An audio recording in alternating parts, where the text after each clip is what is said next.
February 5th, 1990, a crisp London morning. A father runs a quick errand. His 5-month-old son Ames sleeps quietly in the back seat. A few minutes pass, maybe more. When he returns, Ames is gone. No smashed glass, no commotion, just silence. No one saw a thing, no CCTV, no national headlines, and no justice. 34 years later. Welcome to the case that the UK tried to forget, but Southall never did. This isn't just about a missing child. This is about who gets searched for and who gets left behind. Welcome to Crime Bite. In this channel, we peel back the layers of those hidden realities, raw evidence, conflicting testimonies, and emotional pleas for help that too often come too late. By looking into these crime bites, you'll see firsthand how broken trust, systemic oversights, and chilling motives can converge into stories that rattle us to the core. If you find this exploration as vital as we do, be sure to like this video, subscribe, and click the notifications button. Together, we can shine a light on the cases that demand attention, ensuring every voice, especially the silenced, finds the audience it deserves. On a crisp February morning in 1990, the neighborhood of Southall, West London, was teeming with its usual energy. Known for its multicultural pulse, the district buzzed with the sounds of shopkeepers unlocking storefronts, spice aromas floating from nearby food stalls, and the steady rhythm of commuters making their way to work. But beneath this ordinary Monday lay a moment about to become etched into the city's most haunting cold case files. At the heart of it all was a 5-month-old boy named Ames Glover, a bright-eyed, curly-haired infant who had just begun to babble and giggle. Ames was the joy of the Glover family. That morning, his father, Wilfred Glover, planned to run a quick errand. He placed Ames in the back seat of the family car, a beige Ford Sierra, parked just off Beaconsfield Road. The child was safely strapped in, wrapped in a soft fleece blanket, reportedly asleep. Wilfred stepped away, expecting to return shortly. But by the time he came back, the unthinkable had happened. Ames was gone. There were no shattered windows, no raised voices, no alarms.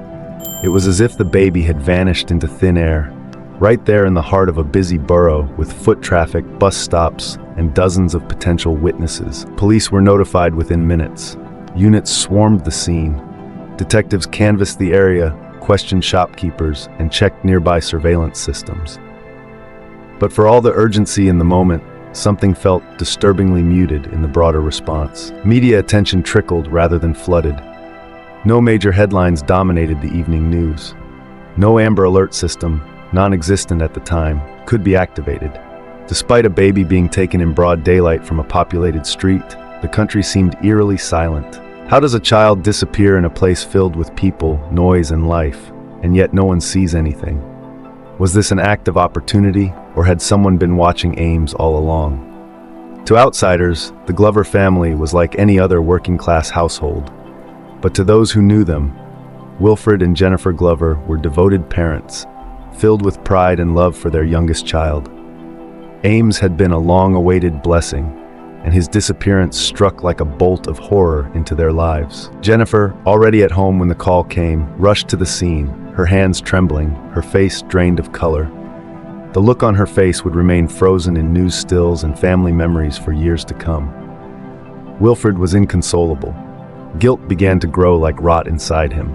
A father who left his child alone, however briefly, and returned to an empty seat. In the critical 72-hour window that follows a disappearance, the golden hours that often determine whether a child is found, the Glover family launched a desperate campaign. They passed out leaflets, knocked on doors, begged news stations for airtime. But the response they met was disheartening. Local police, though active, were slow to escalate the case nationally. There was no wall-to-wall media coverage, no widespread public alerts. In those first hours and days, Jennifer's tearful pleas barely made the evening news. The silence became louder than any outcry. Grief turned into rage. Jennifer began to ask why. Why wasn't her child's face on every screen? Why weren't police holding daily briefings? Why did it seem like people cared less simply because Ames was black? She wasn't alone in asking. If Ames had been blonde-haired, blue-eyed, and taken from Chelsea instead of Southall, would the national outrage have come sooner and louder? Is there an unspoken hierarchy to whose children we fight for? The disappearance of Ames Glover sparked more than grief. It ignited a reckoning within Southall itself. Residents, already well aware of the quiet prejudices that marked their lives, now saw them written in bold ink across headlines that never came. This wasn't just about a missing child. It was about visibility, worth, and whose tragedies the world deemed worthy of attention. Community leaders and activists began organizing vigils. They printed flyers in multiple languages, Punjabi, Urdu, Bengali, and English, and distributed them beyond London. They held candlelit walks through Southall Park and marched past police stations chanting, "Where is Ames?" Local Black and Asian advocacy groups joined forces to pressure the Met Police and media outlets. Articles began to appear in ethnic minority newspapers, demanding accountability and raising concerns of institutional bias. For many, Ames's case was emblematic of a larger failure, a system that did not see their children as victims but as footnotes. Despite these grassroots efforts, the case remained stubbornly cold. Clues dried up, leads went nowhere, and still, every night, Jennifer Glover left the porch light on. The fight for visibility was far from over, but the community had made one thing clear: Ames Glover would not be erased in silence. What does it say about a society when entire communities must scream just to have their pain acknowledged? And if the system doesn't see you, how do you make it listen? Don't forget to hit like, subscribe, and tap the notification bell so you never miss a case that matters. As days turned to weeks, the disappearance of Ames Glover began to fade from public memory. In the absence of arrests, developments, or media pressure, the City of London moved on. But for the Glover family, time was no healer. It was a cruel reminder that their cries were growing fainter in a society seemingly unwilling to confront its blind spots. The media's casual disengagement from the case was striking. Unlike high-profile child abductions that gripped headlines for weeks, Ames's story appeared sporadically, mostly confined to local outlets or ethnic minority publications. Editors, perhaps unconsciously, followed the cues of a public that didn't react in outrage, and that public in turn followed the media's lead. The issue was deeper than negligence. It was about perception. Children from marginalized communities were not granted the same innocence, the same urgency, the same media real estate. To many journalists, Ames was not the face of a national tragedy. He was the son of Caribbean immigrants from a working-class borough, missing under unclear circumstances. This cycle of invisibility fed into a pattern that scholars would later identify as racialized media bias, where Black and brown missing children received a fraction of the coverage given to white counterparts. It wasn't intentional. That made it worse. When the city shrugs at a tragedy, is it because it has too many stories to tell? Or because some lives are subconsciously deemed less compelling? Behind the scenes, the police investigation was floundering. Officers pursued several leads in the first few weeks. They interviewed Wilfred extensively. His decision to leave Ames alone, though common at the time, was scrutinized heavily.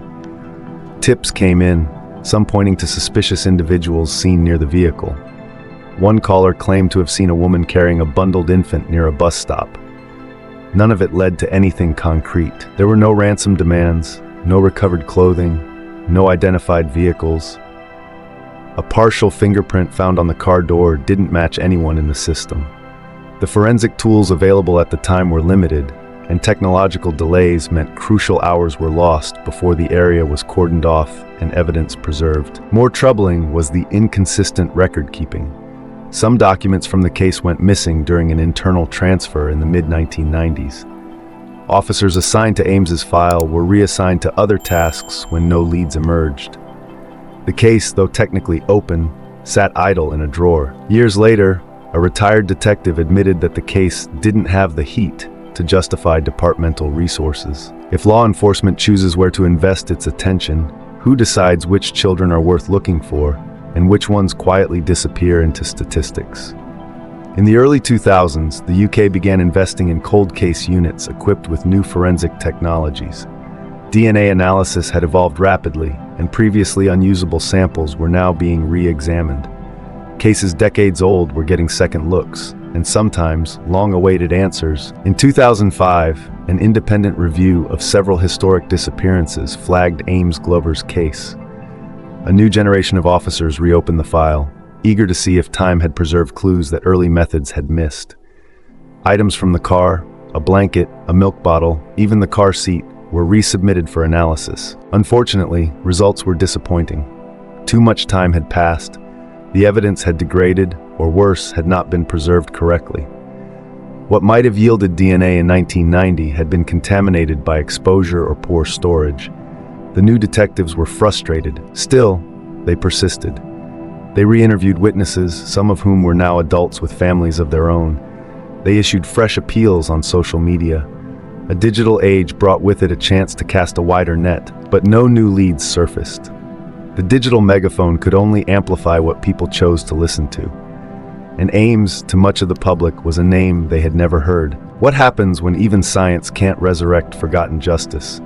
When the trail grows cold, can collective memory warm it again?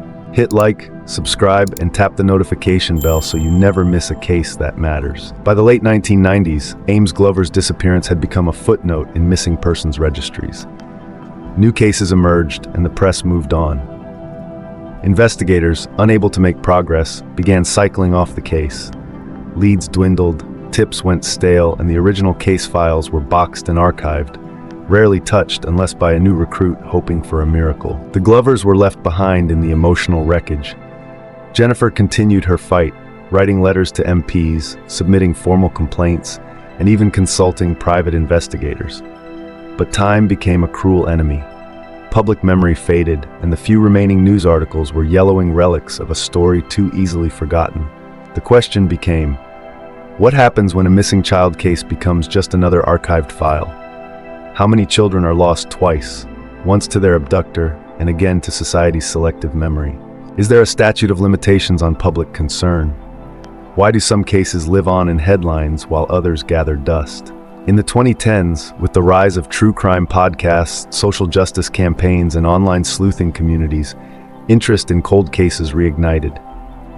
Ames Glover's name began to circulate once more, not through tabloids, but on message boards, in investigative YouTube videos, and among advocates for racial equity in missing persons cases. Technology, once unavailable, now offered a new frontier.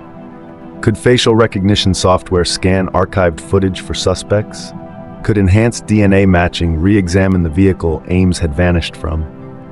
Unfortunately, much of the early physical evidence had either been poorly preserved or discarded, a tragic reflection of how seriously the case had initially been treated. Still, activists continued pushing.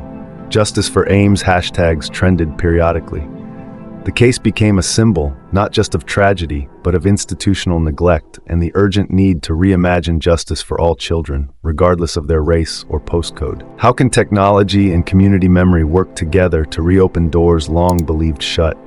What are we willing to do for justice when the trail is ice cold? Speculation has long surrounded Ames's disappearance. Was it a targeted abduction by someone familiar with the family? A crime of opportunity by a stranger? Or something darker, connected to larger patterns of trafficking or criminal neglect?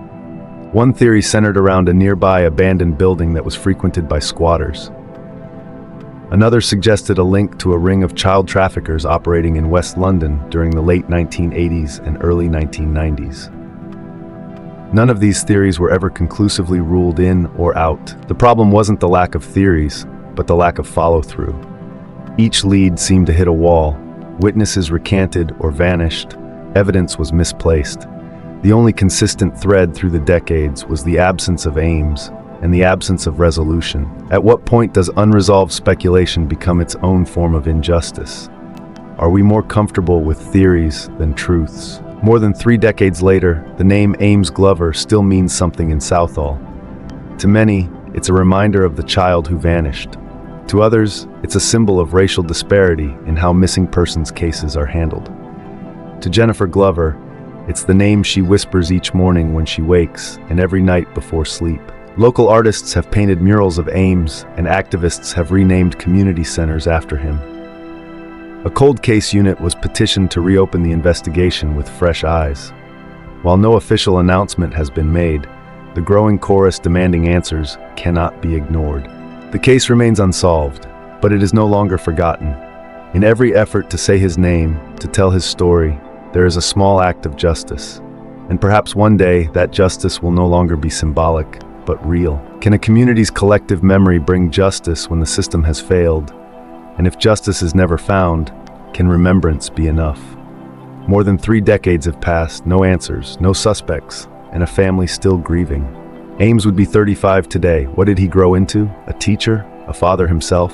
We may never know, unless someone, somewhere, speaks. If you lived in Southall in 1990, saw something, heard a rumor, or know a secret, come forward. Cold cases only stay cold when the truth stays hidden. Drop your theories in the comments. Share this video. Keep his name alive. Like, share, subscribe. Help us bring the forgotten into the light.